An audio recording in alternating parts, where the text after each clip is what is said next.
तो कहानी के शुरू में हम एक आर्कियोलॉजिस्ट टीम को देखते हैं जो नई नई जगह पर जाकर खोज किया करते थे, ऐसी चीजों के बारे में पता करते थे जिनके बारे में कोई भी न जानता हो। आज उन्होंने एक केव गार के अंदर जाना था, मगर तभी उनकी नजर एक पुरानी चर्च पर पड़ती है जो कि एक ऊंची चट्टान पर बना हुआ था और काफी पुराना भी होता है। अब उसी को देखने के लिए आर्कियोलॉजिस्ट की टीम ऊंचाई पर चढ़कर ऊपर बढ़ती है, जहाँ पर इन्हें बहुत ही पुराने जमाने की चीजें देखने को मिलती हैं। वो चीजें उन्हें बहुत अलग लग रही थी, वो उसमें खो जाते हैं। अब उनके दिल में ऐसी ही और चीजें देखने की ख्वाहिश जाहिर होती है, इसीलिए अब वो चर्च के और अंदर जाने का सोचते हैं। उसमें एक धमाका करते हैं ताकि आगे का रास्ता खुल सके, मगर बॉम्ब पहले ही फट जाता है, जिस वजह से चर्च की बिल्डिंग सारी की सारी गिर गई थी, क्योंकि वो बहुत पुरानी होती है। आर्कियोलॉजिस्ट की पूरी टीम नीचे जाकर गिरती है, मगर उन्हें ज्यादा चोट नहीं आती, पर उन्हें वहाँ पर कोई अजीब सी आवाज सुनाई देती है। वो आवाज किसकी थी कोई भी नहीं जानता। अगले सीन में हमें आर्कियोलॉजिस्ट की एक और टीम दिखाई जाती है जो उसी केव में जाने की तैयारी कर रही थी जहाँ पर पहली टीम गई थी। जो कुछ हमने कहानी के शुरू में देखा, ये वक्त हमें अब 4 साल आगे का दिखाया गया है, लेकिन कोई भी इस बात के बारे में नहीं जानता था कि पिछली वाली टीम कहाँ पर गई, कहाँ पर गायब हुई, किसी को कुछ पता नहीं था। अब इस टीम को उस गार की गहराइयों में जाना था जहाँ पर बहुत पानी होता है, इसीलिए टीम का हेड एक बहुत ही बेहतरीन स्कूबा डाइवर की टीम से बात करता है जो तैरने में माहिर थे। वो बताता है कि इस केव के बारे में बस यही सुना है, जो भी गया वापस नहीं आया। ये बात सुनकर वो टीम घबरा जाती है, मगर इस काम के लिए उन्हें बहुत अच्छे पैसे मिलने थे, इसीलिए वो केव में उनके साथ जाने के लिए तैयार हो जाते हैं। अब जब ये सारी टीम हेलीकॉप्टर से उस जगह पर पहुंचते हैं तो इन्हें वहाँ पर पुरानी टीम के जूते भी मिलते हैं जो 4 साल पहले यहाँ पर आए थे। स्कूबा डाइवर की टीम का एक लड़का जिसका नाम टाइलर होता है, वो वहाँ पर डॉक्टर कैथरीन से बात करता है। ये लोग आपस में हर चीज का प्लान बना रहे थे। अब हेड जिसका नाम जैक होता है, वो अपनी टीम को बताता है कि हम केव में पूरे 18 दिन तक रहेंगे और आहिस्ता आहिस्ता वहाँ से अजीबोगरीब चीजों को बाहर भेजेंगे, इसीलिए हर कोई अपना सामान चेक कर ले ताकि कल को कोई गड़बड़ ना हो। अब वहाँ पर एक डॉक्टर आता है, वो सबको कुछ अजीब चीजें दिखाता है जो इन्हें केव के अंदर से मिली थी, जिसमें कुछ एंटीक्स नायाब चीजें थी और कुछ अजीब तस्वीरें भी। उन्हें देखकर ऐसा लग रहा था कि जैसी तस्वीरें किसी अजीब से क्रिएचर की हो। वो यहाँ पर सबको एक कहानी सुनाता है जो आसपास के गांव में बहुत मशहूर थी। वो कहानी ये थी, जो इस शहर का राजा था वो भी इस केव में गया था क्योंकि उसे ये खबर मिली थी कि वहाँ पर कई टन सोना छुपा हुआ है। वो राजा जब केव में गया तो उसके बाद फिर कभी वापस नहीं आया। लोगों का कहना था कि इस गार में कोई अजीब सा क्रिएचर रहता है। जैक को ये सारी कहानी सुनकर उन बातों पर यकीन नहीं आता, मगर डॉक्टर जैसे कहानी बता रहा था उसकी बातों से तो यही लग रहा था कि इनमें कुछ तो सच्चाई जरूर है, इसीलिए इन्हें संभल कर रहना है। अब अगले दिन सारी टीम एक एक करके केव गार में नीचे उतरती है। हम केव का नजारा देखते हैं जो बहुत बड़ी थी और खौफनाक किस्म की। उस केव में नुकीली चट्टानी थी और बीच में पानी जिसमें गहराई बहुत ज्यादा थी। यहाँ पर पहुंचकर जैक सबसे पहले अपनी टीम में से एक साथी को नीचे पानी में भेजता है। जब वो तैरकर नीचे जाता है तो पहले तो उसे पानी में कोई चीज नहीं मिलती, लेकिन थोड़ा सा आगे जाने पर उसे सूखी जगह नजर आती है। वो वहाँ पर रुककर अब अपनी टीम से बात करता है। जैक की टीम अपने साथी को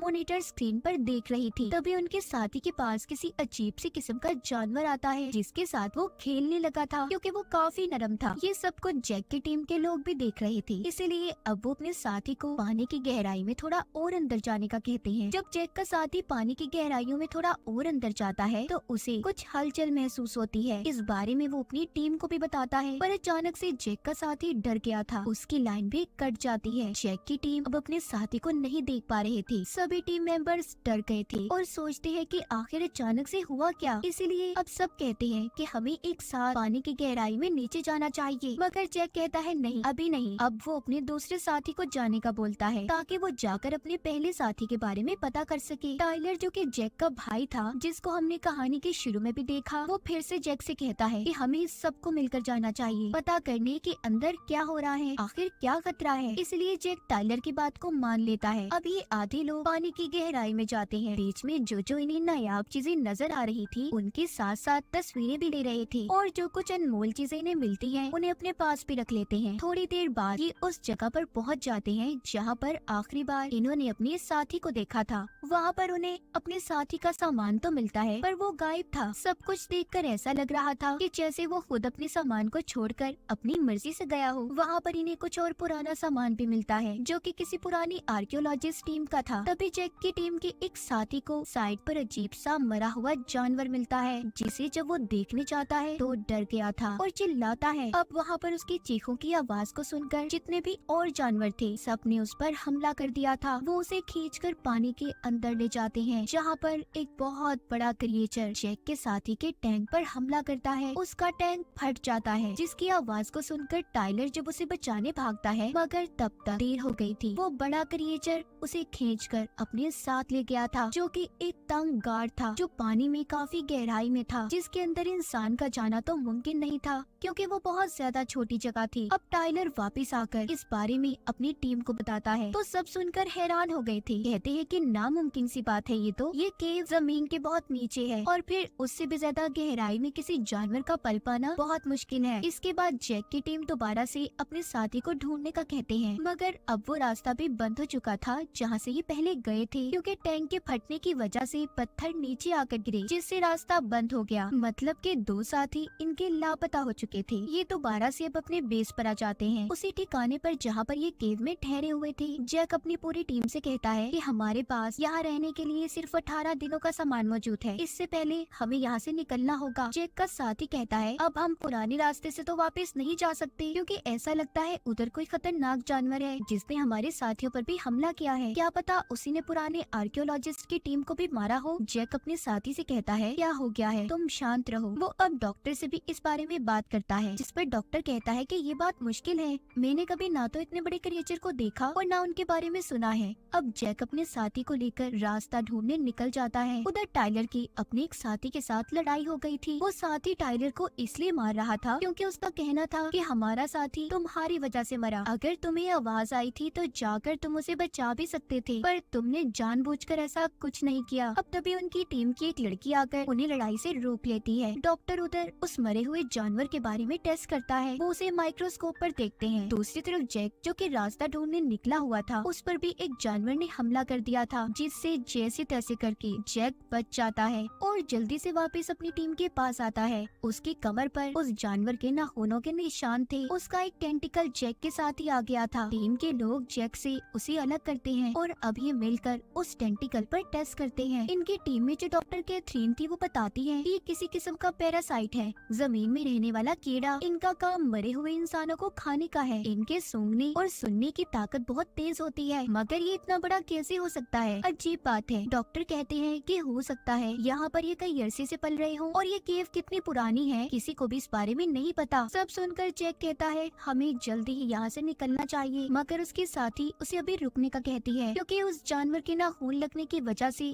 उसकी कमर से खून निकल रहा था। डॉक्टर भी उसे मना करते हैं, मगर वो नहीं मानता और सबको अपने साथ लेकर एक दूसरे रास्ते की खोज में निकल जाता है, जहाँ से बाहर जाया जा सके। अब सभी एक साथ आगे बढ़ रहे थे कि तभी रास्ते में जाते हुए इन्हें पुरानी आर्कियोलॉजिस्ट की टीम की हड्डियां मिलती हैं, जिनमें उसी जानवर के दांतों के निशान थे जिसने जैक को भी काटा था। सारी टीम जैक की बात को मानकर आगे बढ़ रही थी, मगर अब जैक की चोट बढ़ने लगती है। जब ये सब एक चट्टान पर चढ़ रहे थे तो जैक का साथी कहता है कि मुझे लगता है हम गलत रास्ते पर चल रहे हैं, क्योंकि मुझे कोई पानी की आवाज नहीं आ रही। मगर जैक कहता है तुम चलते रहो, मुझे आ रही है। थोड़ा ऊपर पहुँचने पर इन्हें पानी मिल जाता है। जैक अब उसके अंदर फ्लेयर गन को डालकर देखता है कि पानी कितना गहरा है। उसे पता चलता है कि पानी नीचे बह रहा है। वो अपने साथियों से कहता है कि कुछ देर हम यहाँ पर आराम करेंगे, जिसके बाद हम इस पानी में उतरेंगे। तभी यहाँ पर उसके एक साथी से लड़ाई हो जाती है, क्योंकि वो इस मुसीबत की घड़ी में भी हर चीज को रिकॉर्ड कर रहा था। अब सब आराम करने बैठ जाते हैं। जैक को अजीब से दूरी पड़ रही थी। उसके साथी उसके बारे में दूर बैठे बात करते हैं, कहते हैं कि अब हमें जैक की फिक्र हो रही है, उसे कभी भी इतना गुस्सा नहीं आया था। उधर दूर बैठा जैक अपने सभी साथियों की बातों को सुन पा रहा था। ऐसा इसलिए था क्योंकि उसके जिस्म में बदलाव पैदा हो रहे थे। उस जानवर के काटने की वजह से उसकी सूंघने और सुनने की ताकत भी तेज हो गई थी। क्या जैक भी वैसा ही जानवर बनने वाला था या कुछ और? अब खैर ये आराम करने के बाद निकल पड़ते हैं। आगे वाटरफॉल झरना था। जैक सबसे कहता है कि हमें इस झरने को पार करना है। कैथरीन कहती है नहीं जैक, मुझे ये रास्ता गलत लग रहा है, मगर जैक उसकी बात को नहीं मानता और सबको अपने पीछे आने का कहता है। जब सभी कूद रहे थे तो तभी कैथरीन का पाँव किसी चीज ने पकड़ लिया था, मगर थोड़ी देर बाद छोड़ देता है। कैथरीन भी जल्दी से अब अपने साथियों के साथ आगे बढ़ती है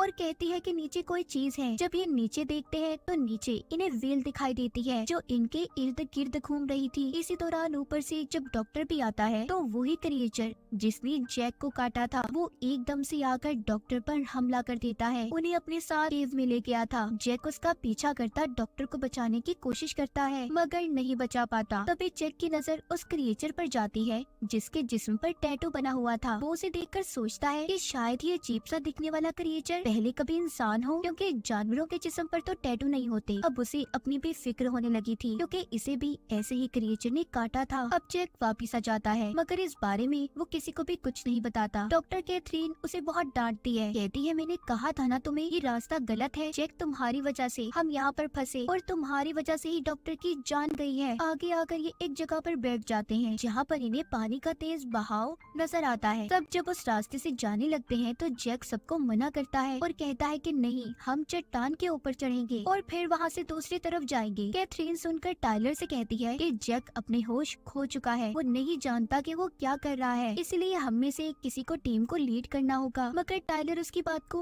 अनसुना कर देता है और आगे बढ़ जाता है। अब आधे लोग कैथरीन की बात को मानने को तैयार थे जबकि आधे जैक के साथ जाने के लिए तैयार हो जाते हैं। एक लड़की जैक के साथ ही जब चट्टान पर चढ़ना शुरू होती है तो ऊपर वही बहुत बड़ा खूनख्वार क्रिएचर आ जाता है जिसे देखकर वो लड़की डर गई थी और नीचे गिर जाती है। पर क्रिएचर आकर उसे पकड़ लेता है और उससे चिपक गया था।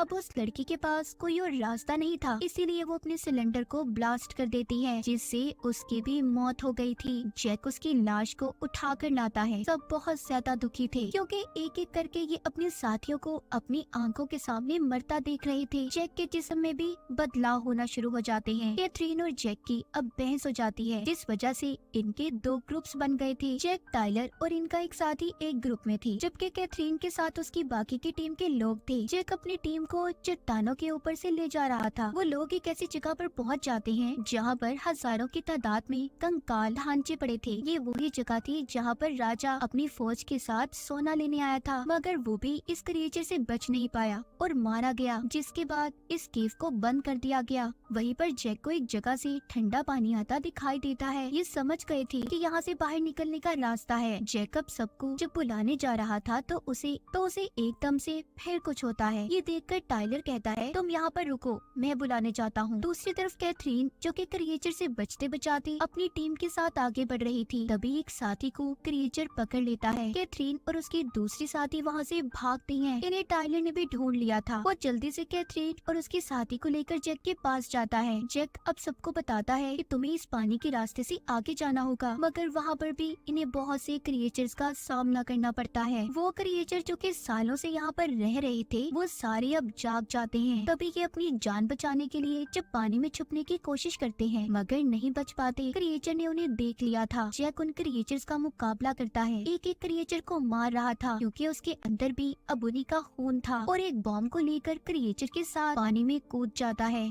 बॉम्ब ब्लास्ट हो गया था। बाकी बचे हुए लोग जैक के बताए हुए रास्ते से नदी से बाहर आ जाते हैं। अब कहानी हमें एक साल आगे की दिखाई जाती है जहाँ पर कैथरीन और टाइलर मिलते हैं। टाइलर कहता है कि मैं अपने भाई को बहुत याद करता हूँ। वो यहाँ पर जैक की बात कर रहा था जिसके बारे में कोई भी नहीं जानता वो जिंदा था या मर गया। अब टाइलर कहता है लेकिन अगर वो हमारे साथ आ भी जाता तब भी जिंदा नहीं रह पाता। कैथरीन कहती है नहीं, ऐसा नहीं है, वो यहाँ पर भी जिंदा रह सकता था। ये बोलकर कैथरीन उसे मिलती है और यहाँ से जाने लगती है। इसी दौरान टाइलर उसकी आंखों को देखता है जो बिल्कुल जैक जैसी लग रही थी जब वो इन्फेक्टेड हुआ था, मतलब कि कैथरीन भी इन्फेक्टेड थी। जब केव में किसी ने कैथरीन का पाँव पकड़ा था तो तभी ये इन्फेक्टेड हुई होगी। अब वो क्रिएचर कैथरीन की वजह से और भी बढ़ेंगे, मतलब कि केव से भी बाहर वो जिंदा रह सकते हैं। टाइलर उसे ढूंढने लगता है मगर वो अब जा चुकी थी। क्या पता कैथरीन ने इन क्रिएचर्स की फौज बना ली हो, कोई कुछ नहीं जानता था। और इसी के साथ इस फिल्म की कहानी भी यहीं पर खत्म हो जाती है।